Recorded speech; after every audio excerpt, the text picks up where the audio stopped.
Welcome dear students और class 11 chemistry. पहली इकाई यहाँ पर है रसायन विज्ञान की कुछ मूल अवधारणाएं। तो हम लोग सिस्टमेटिक बिल्कुल स्टार्ट करेंगे यहाँ से और बिल्कुल बेसिक से लेकर चल रहे हैं, धीमे धीमे आगे बढ़ेंगे। बहुत कठिन चीजें नहीं है, बस सिस्टमेटिक अगर हम पढ़ते हैं तो चीजें ऑटोमेटिक आसान ही रहती है हमेशा ऑलवेज। तो हम बात करें, सबसे पहला टर्म आज हम 3-4 बेसिक बातें बताएंगे, केवल स्टार्टिंग कर रहे हैं, बाकी धीमे धीमे हम लोग स्पीड बढ़ाएंगे, आगे बढ़ेंगे। पहला विज्ञान। तो विज्ञान क्या है आपको समझ होनी चाहिए, एग्जाम में लिखने को कभी नहीं आता क्योंकि आप साइंस के स्टूडेंट हैं। जो भी परिभाषा आपने पढ़ रखी है आपको पता होना चाहिए। एक वो वाली पढ़ रखी होगी क्या, किसी विषय के क्रमबद्ध सुव्यवस्थित ज्ञान को ही विज्ञान कहते हैं, याद कर लीजिए। ठीक है, किसी विषय के क्रमबद्ध व सुव्यवस्थित ज्ञान को ही विज्ञान कहते हैं, वो परिभाषा आप याद कर सकते हो। बात ये जो मैंने नोट्स पर लिख रखी है मैं वो बता देता हूँ।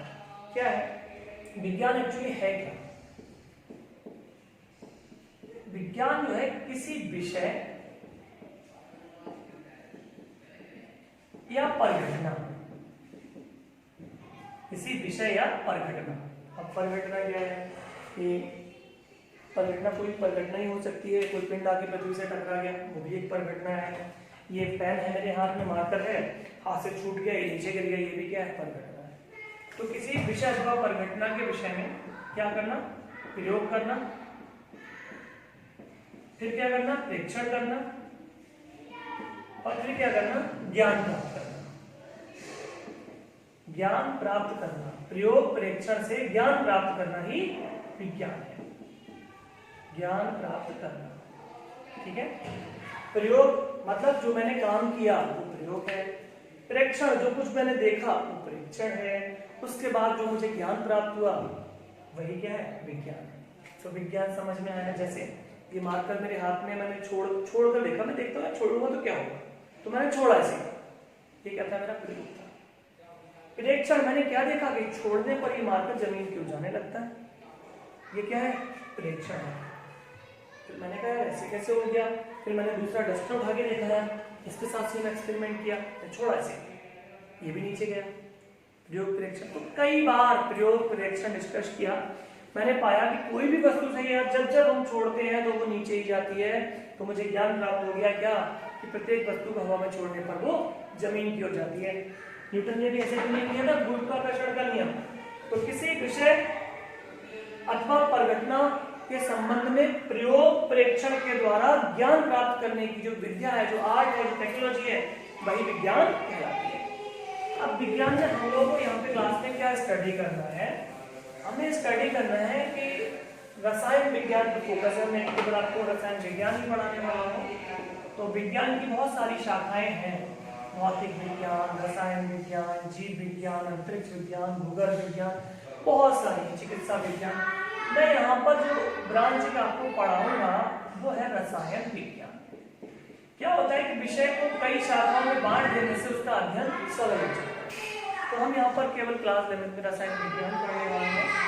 और रसायन विज्ञान में क्या होता, क्या क्या पढ़ा क्या जाता है। कोई पदार्थ है, किसी पदार्थ के विषय में 3 चीजें पढ़ेंगे। एक तो हम संगठन पढ़ेंगे।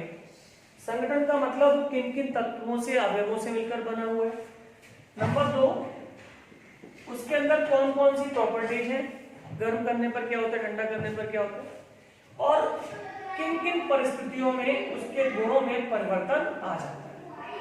ठीक है, किन किन परिस्थितियों में उसके गुणों में परिवर्तन देखने को मिलता है।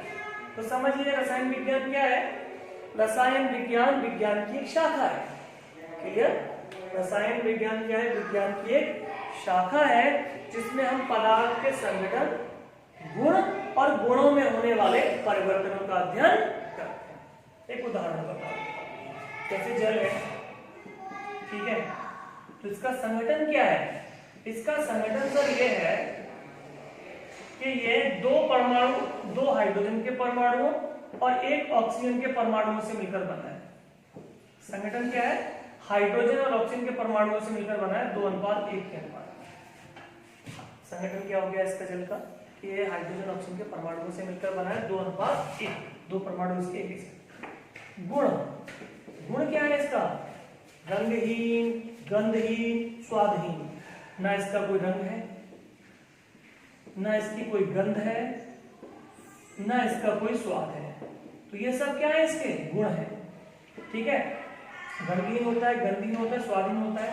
सामान्य ताप 25 डिग्री सेल्सियस माना जाता है। ये द्रव अवस्था में होता है। हम लोगों को जल द्रव के रूप में तो मिलता है, कि गैस के रूप में थोड़ी मिलता है। तो सामान्य ताप पर क्या होता है, ये द्रव के रूप में पाया जाता है। अब मैं बात कर रहा हूँ गुणों में परिवर्तन। गुणों में परिवर्तन, इस पानी को भगोने में लेके गर्म करना शुरू कर दे। जब गर्म करते हैं तो क्या होता है, उसकी भाप बनना शुरू हो जाती है। मतलब जो द्रव था वो काय में परिवर्तित होने लगा, वाष्प में बदल गया। ये क्या है, गुणों में परिवर्तन। तो रसायन विज्ञान की वह शाखा है जिसमें हम पदार्थ के संगठन का अध्ययन करेंगे। ठीक है, उसके गुणों का अध्ययन करेंगे और गुणों में होने वाले परिवर्तनों का अध्ययन करेंगे। ठीक है, अब रसायन विज्ञान की जो मुझे ब्रांचेस पढ़नी है वो यहाँ पर क्लास में 11th में हम लोग 3 ब्रांचेस मुख्य भागों में बांटा गया है। वो कौन कौन सी है, कार्बनिक रसायन। देखिए, कार्बन के अंदर विशिष्ट गुण पाया जाता है, बंध बनाने की बहुत ज्यादा क्षमता होती है, बॉन्ड बनाने की क्षमता ज्यादा होती है। आगे डिटेल्स आपको पढ़ना है। अकेला कार्बन ऐसा है, अकेले कार्बन के लगभग 20 लाख यौगिक ज्ञात है। ठीक है, लगभग 20 लाख यौगिक अकेले कार्बन के ही हैं। 118 तत्व है ना, आवर्त सारणी है।